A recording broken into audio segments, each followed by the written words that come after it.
Բարև ձեզ։ Շնորհակալություն, որ եկաք այս եթերին, մի քանի թեմաներ կա, որոնց կանդրադառնանք, բայց երևի թե սկսենք այս հարցից Երևանից, թե առաջին օրվանից, այսպես ամբողջությամբ մեծ աղմուկ է, իհարկե ավելի մեծ պետք է լիներ այս աղմուկը, բայց ունենք այն ինչ ունենք։ 85-ամյա արցախցի պապիկին գլխատած ադրբեջանցու նկատմամբ միջազգային հետախուզումը դադարեցված է Հայաստանի պահանջով։ Խնդրեմ այս մասով ձեր գնահատականը տալ եւ այդտեղ նաեւ ինչեր եք առանձնացրել այս օրվա համար։ Երբ Հայաստանի Հանրապետության անունից նման գործառույթ է իրականացվում, դա նշանակում է, որ Հայաստանի Հանրապետությունը իդեմս տվյալ անձնավորության, ով այդ հետախուզումը դադարեցրել է, այսինքն իդեմս իշխող ուժի հանդես է գալիս որպես ցեղասպան գործողությունների հեղինակ եւ համակատարող։ Այլ կերպ սա բացատրել հնարավոր չէ, որովհետեւ նման վայրագ գործողությունը տարեց մարդու նկատմամբ եւ նման վայրագության հեղինակին խրախուսելը, այսինքն դադարեցնելը նրա նկատմամբ միջազգային հետախուզումը, դա նշանակում է, որ ամենաբարձր մակարդակով Հայաստանի Հանրապետության անունից խրախուսվում է ցեղասպանությունը։ Հիմա տեսեք, ես մի քանի օր առաջ խոսել եմ իմ պաշտպանյալ Պավել Մանուկյանի հետ, շատ ենք խոսել, հիշում եք, որ 2016 թվականին Պավել Մանուկյանը ինչ ասեց, ասեց, որ այդ Նիկոլ Փաշինյանին գցեք միանգամից աղբամանի մեջ, թույլ չտաք, որպեսզի նա այդտեղ ինչ-որ հայտարարություններ անի եւ հանդես գա ինչ-որ հայտարարություններով, քաղաքական ինչ-որ ծրագրեր ներկայացնի եւ այլն։ Հիշում եք 2016 թվականը, երբ Նիկոլ Փաշինյանին այդտեղ բեմ հանեցին եւ առաջի անգամ ինքը հայտարարում էր կապիտուլյացիա այդ բառը եւ հասկանալի է, որ այս վաղեմի ծրագիրը, որը սպասարկվել է երկար տարիներ, այսօր արդեն հասել է իր գագաթնակետին։ Հիմա Նիկոլ Փաշինյանին նույնպես Վարդաշեն քրեակատարողական հիմնարկում սպասում են, կարծում եմ շատերն են սպասում Վարդաշեն քրեակատարողական հիմնարկում եւ այստեղ արդեն ոչ թե կոռուպցիայի մեջ հանցագործություն եւ այլն, այս իշխող ուժին մեղադրելու են մարդկության դեմ կատարված հանցագործությունների մեջ։ Այսինքն հանցագործությունը ազգային ժողովում քվեարկի ինչ քվեարկես հանցագործները տոհ տվել եք իրավունքը։ Ուրեմն երիտթուրքերի կառավարությունը հենց թուրքական դատարանի կողմից դատապարտվեց մահապատժի նրա համար, որ կոտորել էին հայ ազգի եւ այլ ազգի ներկայացուցիչներին, մասնավորապես հայերին կոտորել էին, ջարդել էին, կոտորել էին։ Այսինքն մենք հիմա ունենք այդպիսի նույն կրկնությունը, ցավալի է, բայց որ մենք կարողացանք հաղթահարել այդ 15 թվականը, Եղեռնը, բայց չկարողացանք կանխարգելել, որ մեր երկրում, մեր հայրենիքում, մեր հողում նման ոճրագործություն նորից կատարվի։ Փաստորեն այդպես է ստացվում, որ Հայաստանում այսօր գործում են այնպիսի իշխանություններ, որոնք կապ չունեն մեր ազգային շահի հետ, որոնք չենք բացառում, որ ունենան հայկական գեներ, որովհետև նույն ոճրագործները 15 թվականին մատնիչները եւ այլն նաեւ եղել են հայեր ազգությամբ, այսինքն մենք ունենք այդպիսի եւ դավաճանական անցյալ, այնպես չէ, մենք ունենք եւ հերոսական անցյալ եւ ունենք իհարկե դավաճանական անցյալ, որը գալիս է հազարամյակներ հեռու, այսինքն Անիի թագավորության այդ վաճառքը, դավաճանությունը բերեց այսօրվա այսպիսի աղետալի նաեւ վիճակներին։ Հետևաբար մենք գիտենք, որ նաև մեր մեջ, մեր ազգի մեջ կան դավաճաններ, բայց այդ դավաճանները պետք է պատժվեն օրենքի խիստ սանդղակով, օրենքի ամենախիստ սանդղակով, այսինքն նրանք մենք վերացրել ենք մահապատիժը, մի կողմից լավ է, որ մահապատիժ չկա, գիտեք ինչու, որովհետև այս մարդիկ պետք է փտեն բանտախցերում եւ ամեն օր զգան, որ իրենք ինչ են արել մարդկության դեմ, ինչ են արել ազգային մշակույթի, ազգային արժանապատվության դեմ։ Այսինքն սրանք հայրենազրկեցին մեզ։ 12,000 քառակուսի կիլոմետր տարածք ուղղակի ջնջեցին հայկական ներկայացությունից, այսինքն մեր ներկայությունը այդ տարածքի նկատմամբ 12,000-ի նկատմամբ սրանք վերացրեցին, սա նախատեսում է պատիժ, այսինքն հայրենազրկում, այսինքն ցեղասպանություն, այսինքն բռնի գաղթ, այսինքն էթնիկ զտում, սա արվել է ում կողմից երկու անունը 100% այս պայդրությամբ արձանագրված է, գումարած այդ երկուսին է եւս երկուս, Ալիև, Մեհրիբան Աննա եւ Փաշինյան Նիկոլ, այսինքն այս 4-ը կոնկրետ իրագործել են էթնիկ զտում եւ ցեղասպանություն։ Հիմա փաստագրվում է, որ ինչու են արել, տեսեք, այս Քամիլ Զեյնալ, ինչ որ կոչեցյալ մեկը, ով կտրել է, տարեց մարդու գլուխը ու տեսաձայնագրել է այդ գործողությունը, այս մարդու նկատմամբ դադարեցրել է միջազգային հետախուզությունը, ով Նիկոլ Փաշինյանը, այսինքն սա ինչ է նշանակում։ Ուրեմն ակնհայտորեն փաստագրված ապացույցներով մեղադրանքը մեր ձեռքում է։ Հիմա որպեսզի շատ չսևեռվեմ այս ամենի վրա, սա էլ վառ նաև վերջին ապացույցներից մեկն է, ես ուղղակի պետք է առաջի հերթին շնորհակալություն հայտնեմ Մարտուն Գրիգորյանին, որ նման որոշում կայացրեց Գյումրիում, եւ այդ որոշումը այժմ պետք է շուտապույտ սպասարկվի բոլոր այն ուժերի կողմից, ովքեր ջարդեցին ՔՊ-ին Գյումրիում։ Այսինքն այդ ուժերը եւ այդ ուժերի ներքո մեր հայրենակիցների քվեները ջարդեցին ուղղակի, ջարդ ու խուրդ արեցին ՔՊ-ին։ Հետևաբար այդ ջարդ ու խուրդը չպետք է լինի ինչ որ իրավիճակային կամ պահի տակ կամ ժամանակավոր կամ ինչ որ մի հարց լուծելու համար այդ ջարդ ու խուրդը պետք է ունենա տարածում մասնավորապես Երևան քաղաքում։ Եվ իմ խնդրանքն է, իմ հորդորն է, իմ ակնկալիքն է, հատկապես բոլոր այն ուժերի, այն 3 ուժերի, որոնց ես ասեցի որպես կրտսերներ։ Մենք դեռ ավակ չենք դարձել, բայց շուտով արդեն գալիս է այն պահը, որ մենք ենք լինելու այդ ավակները։ Հետևաբար բոլորը համախմբված պետք է գան Երևան եւ այստեղ ջարդենք այդ ՔՊ ցեղասպան խմբակին։ Եվ այդ ջարդը մենք պետք է տանք համատեղ ուժերով։ Բոլոր այն քաղաքական միավորները, ովքեր որ դեմ են, իսկ ես գիտեմ շատերին, քաղաքական ասպարեզում գործող իմ տարիքի քաղաքական հասունություն ունեցող բոլորին կոչ եմ անում, շատ եք դուք։ Ճիշտ է, մենք եղել ենք տարբեր քաղաքական ուժերի ներկայացուցիչներ, ես շատ անգամ դեմ եմ քվեարկել ձեզ, ինչ որ չափով նաև ձեր դեմ եմ դուրս եկել հրապարակային, բոլոր միջոցներով, օրենքով սահմանված, ամեն ինչ արել եմ, բայց հիմա մենք պետք է դնենք բոլոր մեր տարաձայնությունները, ես չեմ ասում ավակների մասին, ես խոսում եմ մեր մասին, մեր կրտսերների մասին,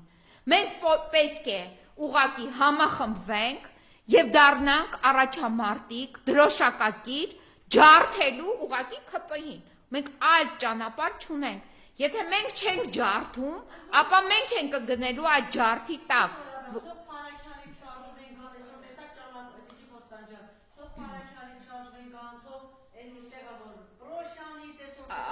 Այո, տեսեք, բայց ցանկացած շարժում, այո, պետք է մենք ունենանք նաև առաջնորդություն, այսինքն շարժումը պետք է ունենա նաև ծրագրային հենքեր, ծրագրային հենքը մենք չենք մերժում ինչ որ անձանց եւ այլն, դեռ 18 թվականին եւ 17 թվականին, որ մենք խոսում էինք, ասում ենք ինչ պետք է լինի, ինչպես պետք է լինի իշխանափոխությունը, մենք չենք ասում անձերը պետք է փոխվեն, մենք ասում ենք պետք է մերժվի սատանայի ծրագիրը, իսկ այս պահին այդ ծրագիրը իրականացվում է։ Ես բազմիցս արդեն նշել եմ, ինչ է թուրքը։ Թուրքը ազգություն չէ։ Թուրքը էթնոս չէ։ Կան թյուրքալեզու ժողովուրդներ, որոնք Միջին Ասիայում են ապրում, եւ այսօր այս մեր հիմնական տարածքում, մեր պատմական հայկական բարձրավանդակում ապրողները դեռ մեծ հարցական է իրենք ինչ են։ Իրենք խոսում են թուրքերեն, բայց թուրքը դրա բնորոշումը դա մարդկության ամենաստորակարճ հատվածն է, որը իրականացրել է եւ ունակ է մինչեւ հիմա իրականացնել ցեղասպանություն։ Մենք մեր պատմություններից ամեն ինչից տեղյակ ենք ով է թուրքը։ Իմ տատիկս ասում էր անիծյալ լինի թուրքը։ Ինչու էր ասում։ Ոչ թե որ թուրքը որպես էթնոս է անիծյալ, այլ թուրքը որպես ցեղասպան, այլ թուրքը որպես տականք, այլ թուրքը այն թուրքն է, որը տարեց պապիկի գլուխն է կտրում։ Դա է թուրքը։ Թուրքը նա է, որ կոտորել է այդ Դերսիմի ամբողջ տարածքում ոնց է մեզ կոտորել, այսինքն հայերին, կանանց, տարեցներին, երեխաներին եւ այլն։ Հետևաբար մենք որ խոսում ենք Թուրքի մասին, մենք խոսում ենք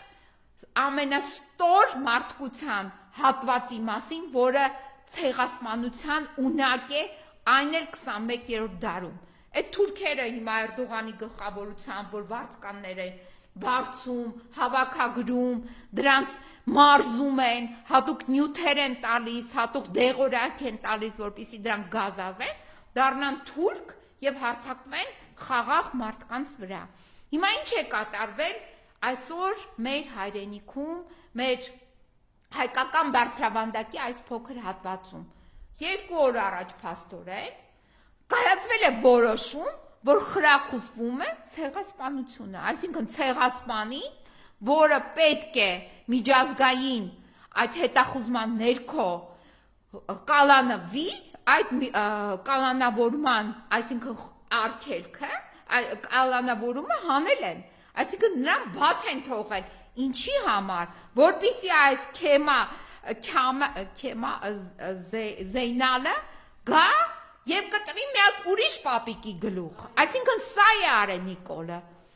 Ինչ է արել Նիկոլը, այսինքն խրախուսել է, որ այդ անձը, որին պետք է բռնեն, դատապարտեն, տանեն, մեկուսացնեն, քանի որ նա վտանգավոր է հանրության եւ մարդկության համար, խրախուսել է։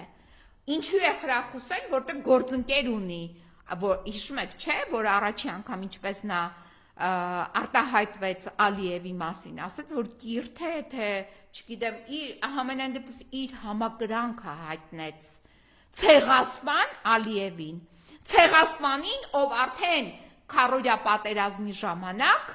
ինչպիսի ոտնձգություն էր արել, չենք մոռանում նաև Թալիշ գյուղում պապիկ տատիկ խոշտանգողներին, էդ է չենք մոռացել, 4-օրյա պատերազմի ժամանակ Թալիշ գյուղում ամբողջ աշխարհն է տեսել այդ տեսաժապավենները, թե ինչպես են խոշտանգել տարեցներին, երբ Թալիշը մտել էին, որպեսզի զավթեին, դա էլ էր հավանաբար ինչ-որ պայմանավորվածությունների արդյունք, այսինքն մենք ունենք ինչ ցեղասպան այսօր իշխանություն եւ այդ ցեղասպան իշխանությանը դեռ հանդուրժում ենք 7 տարի,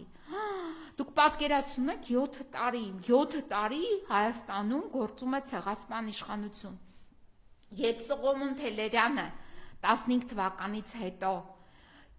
1921 թվականին կատարեց իր գործողությունը, դա 6 տարի էր անցել, բայց մենք պատկերացրեք ինչքան ժամանակ է հանդուրժում ենք այս ցեղասպան իշխանությանը, դա մեզ ներելի չէ, դա մեզ որևիցե մեկը չի ների, ոչ Աստվածը կների, ոչ մեր սերունդները կներեն, հետևաբար մենք բոլորս, անկախ նրանց ոչ մեկին չենք նայում, բոլոր նրանք, ովքեր որ այս պայդրությամբ կրտսեր են, այդ բառից թող որևիցե մեկը չնեղվի,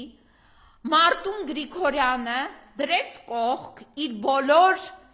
հարցականները, խնդիրները, հարցերը Գյումրի քաղաքում, Գյումրին է գիտենք ինչպիսի քաղաք է, դրեց, ասեց, որ ինքը համաձայն է, որպիսի այդ ցեղասպան խմբակը ջախջախվի եւ ջարդվի։ Արեց, չէ՞։ Շատ շնորհակալ ենք Մարտունից։ Հիմա այդ վարքագիծը պետք է դրսևորեն բոլոր այն հմուտ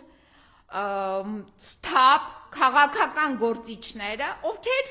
Մարտունի կարգավիճակը ունեն, ովքեր Մարտունի նման ինչ-որ քաղաքական ճանապարհ են անցել, այդ բոլոր տղամարդիկ պետք է դրսևորեն հատուկ կեցվածք դուրս գան եւ այդ հատուկ կեցվածքի ներքո ղեկավարեն մի շարժում, որը պետք է ջարդի այս իշխանությունը, այս ցեղասպան իշխանությունը եւ այս անցումային շրջանում, երբ համաշխարհային պատերազմ է, եւ տեսնում ենք ինչ է կատարվում Իրանի նկատմամբ, մեր հարևան բարեկամ Իրանի նկատմամբ, հատկապես մենք պետք է սթափ լինենք եւ հասկանանք, որ պետք է ղեկավարվի քաղաքական շարժումը եւ այդ քաղաքական շարժումը պետք է ունենա նաեւ իր ազգային անվտանգության այդ ծրագրային բաղադրիչը, որով կարողանանք պաշտպանել մեր հայրենակիցներին։ Հիմա կցանկանամ անցնել այս ցեղասպան խմբակի եւս մեկ անդամի, դա այդ Ավինյան Տիկոն է, ես արդեն ասել եմ դա ինչ նպատակով եմ ես իրեն ասում այդպես, չեմ կրկնվելու, ուրեմն տեսեք, Ավինյան Տիգրանին ինձ մի լրագրող հարցրեց, բա դուք ինչ եք եկել Երևանի քաղաքապետարան, ասեցի եկել եմ, որ մեղադրեմ Ավինյան Տիկոին ցեղասպանության մեջ, ասեց sense զարմացա ցեղասպանության մեջ, ասեցի այո ցեղասպանության մեջ, որովհետև կոവിഡ്ի ժամանակ նա լինելով պարետ, իր պարտականությունները այնպես է կատարել, որ մեր ազգի էլի մի հատված տուժել է այդ ցեղասպան գործողություններից։ Հիմա սա նույն այդ խմբակի անդամն է, Երևան քաղաքը ենթարկել է մշակութային ցեղասպանության եւ շարունակում է այդ ցեղասպան գործունեությունը, այսինքն ցեղասպանության այդ բառը ինքը ունի նաեւ տարբեր արդեն արմատներով բնորոշումներ, դա եւ մշակութայինն է, դա եւ այն լանդշաֆտի վերացումն է, դա նաեւ հիշողության վերացումն է, այսինքն սրանք գլոբալ իմաստով անցել են բոլոր ոլորտներում այնպիսի դաժան հանցագործության, ինչպիսին ցեղասպանությունն է, այսինքն մշակութային մեր հայ ազգի մշակույթի նկատմամբ ոտնձգություն, հայ ազգի բնության նկատմամբ ոտնձգություն, հայ ազգի գենի նկատմամբ ոտնձգություն, հայ ազգի պատմության նկատմամբ ոտնձգություն, հայ ազգի հիշողության նկատմամբ ոտնձգություն, ինչ տեսքով ցեղասպանության։ Ասում է մենք պետք է ուսումնասիրենք Հայաստանի Հանրապետության պատմությունը։ Այդպիսի բան չի լինում։ Հայաստանի Հանրապետության պատմությունը կարող է լինել ինչ-որ մի դրվագ մի գրքում, բայց հայ ազգը, հայ էթնոսը ունի հազարավոր տարիների պատմություն։ Այդ պատմությունը ոնց պեղում ենք, դուրս է գալիս մեր հայկական բարձրավանդակից։ Եվ հետևաբար ինչ են ուզում անել։ Ասել, որ չէ, քո պատմությունը ոչ թե հազարամյակներ է, դու մի հղում կատարի դրան, այլ քո պատմությունը մի փոքր հատված է եւ դու ըստ էության պատմություն չունես, սա է ուզում հրամցնել այս ցեղասպան իշխանությունը։ Ուրեմն Ավինյան Տիկո, այսօր առավոտ ես էլի քեզ ուղերձ եմ արել դեպքի վայրից, այն դեպքի վայրից, որը դու ոչնչացնում ես, այսինքն ցեղասպանության ես ենթարկում։ Ուրեմն եւ նաեւ կարդացի այլի մամուլով տարածված էր, որ սևամպերը կուտակվել են քո գլխից, ժողով է եղել, ժողովի ժամանակ քննարկվել են, ասել են, որ ամենակոռուպցիոն օղակը այս գործող իշխանության դա Ավինյան Տիկոյի մոտ է, այնպես որ տես այդ տարածում են լուրերը հենց այնպես չեն լինում, այդպիսի լուրեր, կոռուպցիայի մեջ քեզ մեղադրում են, անիվի մասին այսօր լռել էին, բայց ասում էին, որ քո մոտ քաղաքապետարանում այնպիսի ծաղկուն կոռուպցիա է, այդ մասին է խոսվել այսօր մամուլում։ Հետևաբար Ավինյան Տիկո, խոսել եմ, բարեխոսել եմ քո համար Արմեն Բիլյանի հետ։ Ոչ միայն Արմեն Բիլյանն է սպասում, այնտեղ էլի մարդիկ կան, որ քեզ սպասում են։ Իրենց չեմ ճանաչում, բայց սպասում են։ Ասեցին բոլոր պարագաները քեզ կտրամադրեն, հիգիենայի պարագաները, հատկապես օճառ։ Ասել են ամեն ինչ տրամադրելու են քեզ համար։ Նենց որ բոլոր վայրերը, ուրեմն Վարդաշենում Նիկոլին կդիմավորի Պավել Մանուկյանը, իր խուցը կփոխանցի Նիկոլին, կթողի այդ խուցը դուրս կգա ազատության մեջ կգտնվի, իսկ Արմեն Բիլյանը իր խուցը կտրամադրի Ավինյան Տիկոին։ Այսքանը։